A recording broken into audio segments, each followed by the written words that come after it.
गरीब और गरीब हुआ और अमीर हुआ है, यानी गरीबों और अमीरों के बीच फासला बढ़ गया है। सारे देश की संपत्ति को चंद अमीरों के हाथ में दे दिया गया है। और मध्य प्रदेश में आपने 95 करोड़ रुपए जो है दूसरे बजट में लगा दिए। हमारा जो मिलता है उसको तो मत छीनो भाई। बेरोजगार युवाओं को 5000 रुपए भत्ता मिलना चाहिए, जो बेरोजगार युवा जो है अपनी पढ़ाई या अपना खर्चा उठा सके। 2 दिन पहले गोली से उड़ा दिया गया गाजियाबाद में, राजस्थान में गर्दन काट दी गई। ये घटनाएं देख के डर लगता है, घर से निकलते हुए भी कि आने घर वापस लौटेंगे नहीं लौटेंगे।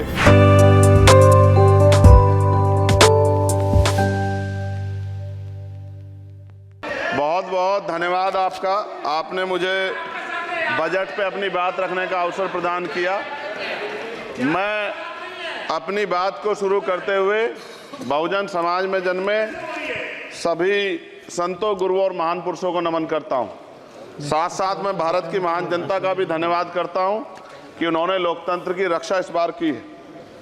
सभापति महोदय, पिछले 10 सालों में सरकार की नीतियों के कारण गरीब और गरीब हुआ और अमीर हुआ है, यानी गरीबों और अमीरों के बीच फासला बढ़ गया है।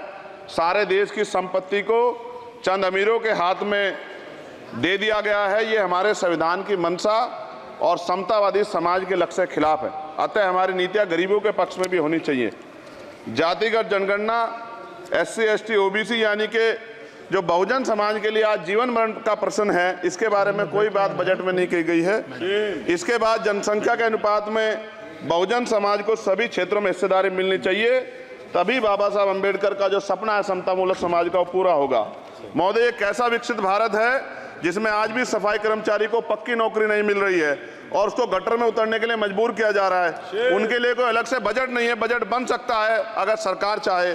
SC ST को जो सब प्लान मिलता था, SPC का जो पैसा मिलता था, वो बजट से हटा दिया गया है। साथ साथ देश के स्तर पर आशा, आंगनबाड़ी, भोजन माता, ग्राम सेवक, PRD जवान, होमगार्डों के मानदेय में बढ़ोतरी नहीं हुई है। ऐसा कुछ भी नहीं दिख रहा है कि उनके जीवन में खुशहाली आ जाए। इनका मानदेय बढ़ना चाहिए। विधवा, वृद्धा, विकलांग पेंशन प्रत्येक महीने 500 रुपए से बढ़ाकर 5000 रुपए की जानी चाहिए, क्योंकि महंगाई बढ़ रही है। देश में प्रधानमंत्री जन कल्याण योजना के तहत SC ST OBC और मुस्लिम को कितने घर दिए गए, इसका कोई आंकड़ा सरकार के पास नहीं है। देश में इसी तरह SC ST OBC के लिए कितने परिवारों को शौचालय की व्यवस्था कराई गई। आज भी सिद्धार्थनगर जैसे जिले और तमाम जिले जो है वहाँ शौचालय की व्यवस्था नहीं है। इस पर ध्यान देना चाहिए। देश भर में SC ST OBC के जो रिक्त पद पड़े हुए हैं, बैकलॉग भरना चाहिए। सरकार ने कुछ नहीं कहा।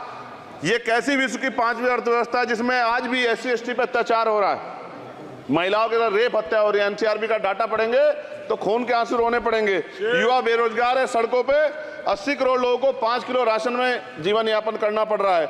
जो बजट SC ST को मिलता है, मेरे दाएं तरफ जो साथी बैठे उनको बुरा लगेगा, कर्नाटक में 14,732 करोड़ रुपए इन्होंने दूसरी योजना में लगा दिए। और मध्य प्रदेश में आपने 95 करोड़ रुपए जो है दूसरे बजट में लगा दिए। हमारा जो मिलता है उसको तो मत छीनो भाई। MSP की लीगल गारंटी कोई बात नहीं हुई है। किसानों को जो 6000 रुपए मिलते हैं उसको बढ़ा के 12000 रुपए करना चाहिए। और फसल बीमा जो है उसका सारा प्रीमियम सरकार भरे, किसानों पर बोझ ना लगे। रिजर्वेशन ही प्रमोशन में लागू नहीं किया गया, पुरानी पेंशन को बहाल नहीं किया गया, इस पर चर्चा नहीं हुई। देश में मनरेगा समेत न्यूनतम मजदूरी की दर 700 रुपए होनी चाहिए। समान काम समान वेतन पॉलिसी लागू होनी चाहिए। जो रसोई की चिंता करते हुए 500 रुपए प्रति सिलेंडर से ज्यादा के दाम नहीं होने चाहिए, जो महिलाओं को राहत मिल सके। बिजली के दामों में भी कमी होनी चाहिए। बेरोजगार युवाओं को 5000 रुपए भत्ता मिलना चाहिए, जो बेरोजगार युवा जो है अपनी पढ़ाई या अपना खर्चा उठा सके। मैं अपने क्षेत्र के विषय में महोदय आपसे कहना चाहता हूं कि पश्चिम यूपी में नगीना में एक एम्स बनना चाहिए, एक IIT बननी चाहिए, एक IIM बनना चाहिए। नगीना लोकसभा में उद्योग धंधे लगने चाहिए। नगीना की कताई मिल जो है उसको पुनः शुरू कराना चाहिए। RRTC जो योजना है सरकार की, उसको मेरठ से आगे बढ़ाकर मुजफ्फरनगर, सहारनपुर से नजीबाबाद नगीना होते हुए उसको नगीना तक ले जाना चाहिए। साथ साथ नजीबाबाद से मुंबई के लिए एक ट्रेन चलनी चाहिए और नगीना, श्योरा, किरतपुर में रेलवे के ओवरब्रिज बनने चाहिए। सभापति महोदय, सामाजिक न्याय मंत्रालय को 13,000 करोड़ रुपए दिए गए और जनजाति कार्य मंत्रालय को 13,000 करोड़ रुपए दिए, कुल 26,000 करोड़ रुपए। जो कुल बजट 48.20 लाख का लगभग 0.54% है।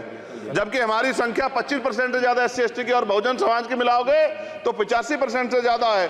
और हमारे विकास के लिए सरकार 1% बजट 1% पैसा खर्च कर रही है जो मिलना हमें चाहिए, जबकि मिलना हमें 25% चाहिए। ये ऊंट के मुंह में जीरा के समान है, कहावत हमने बहुत दिन सुनी थी। पिछले लंबे समय से हमारे साथ धोखा हो रहा है, लेकिन अब ये नहीं चलेगा। चंद लोगों की तराजू से देश के संसाधन नहीं बटेंगे। इस देश का बहुजन समाज बर्दाश्त नहीं करेगा। संसाधन का बंटवारा संख्या के आधार पे होगा। माननीय काशीराम साहब नारा लगाए थे, ना तो वोट हमारा राज तुम्हारा चलेगा, और आज हम कह रहे हैं ना ही वोट हमारा और नोट तुम्हारा चलेगा। इस बात का भी ध्यान जो है सरकारों को देना पड़ेगा। आपके माध्यम से सरकार से मेरी एक मांग है, सरकार इस योजना का लाभ भी अपने आप ले ले, सरह भी ले ले कि 1 लाख रुपए सालाना बहुजन समाज के अत्यंत गरीब परिवारों को दे। 10 लाख करोड़ रुपए खर्च होंगे, लेकिन इस 1 लाख रुपए की योजना से एक झटके से एक परिवार गरीबी की रेखा से ऊपर आएगा और इनके बच्चों को कुपोषण खत्म होगा, अच्छी शिक्षा मिलेगी, महिलाओं को सम्मानजनक जीवन मिलेगा और इससे वास्तव में सबका साथ सबका विकास का नारा सार्थक होगा।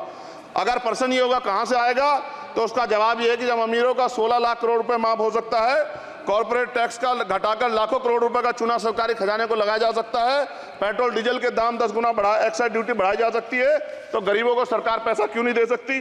महोदय, समय आ गया है, अब निजी क्षेत्रों में आरक्षण की व्यवस्था होनी चाहिए। SC ST OBC को निजी क्षेत्रों में आरक्षण मिलना चाहिए। और मेरी आपसे ये भी मांग है, क्योंकि अब समय की मांग है और देश तेजी से आगे बढ़ रहा है, तो मैं कहूँगा कि सरकार का जो सबका साथ सबका विकास का नारा लगभग वो असत्य महसूस होता है, क्योंकि अल्पसंख्यकों में मुसलमानों, जैनों, सिखों, बुद्धिस्टों के लिए कुछ दिख नहीं रहा, उनकी कल्याण कोई योजना नहीं है। मदरसों को जो बजट मिलता था वो कम कर दिया गया है। आर्थिक तंगी से लोग मर रहे हैं। इंटर्नशिप की बात हुई है, परमानेंट रोजगार नहीं है।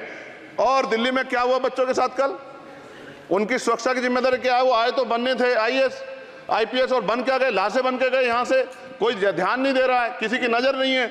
साथ साथ मैं आपसे ये भी आग्रह करूंगा कि हम ग्रामीण क्षेत्रों से आए लोग देश से बड़ा प्रेम करते हैं और हम ये महसूस करते हैं कि सरकारें हमें सुनेंगी, सरकारें हमारे बारे में सोचेंगी।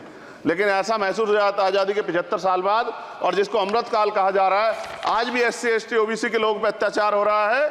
अभी 2 दिन पहले गोली से उड़ा दिया गया गाजियाबाद में, और राजस्थान में गर्दन काट दी गई। ये घटनाएं देख के डर लगता है, घर से निकलते हुए भी कि आने घर वापस लौटेंगे नहीं लौटेंगे।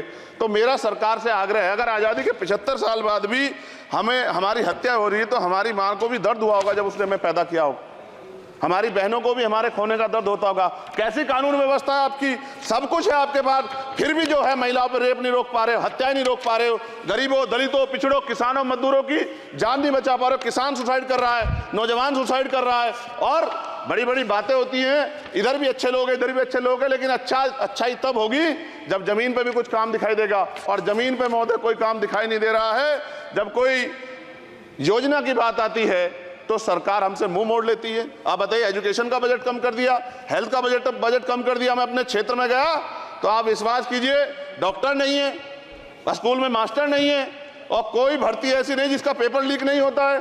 तो देश किस तरफ जा रहा है और इसमें नौजवानों का भविष्य क्या है, इसके बारे में भी हमें चिंता करनी चाहिए। और अंत में अपनी बात को खत्म करते हुए मेरा आपसे आग्रह और आपके माध्यम सरकार से आग्रह है कि यहाँ बाहर बाबा साहब अम्बेडकर की मूर्ति लगी हुई थी एक, वो करोड़ों लोगों की आस्था से जुड़ा विषय है, और आप विश्वास करो इतना गुस्सा है उसको लेके।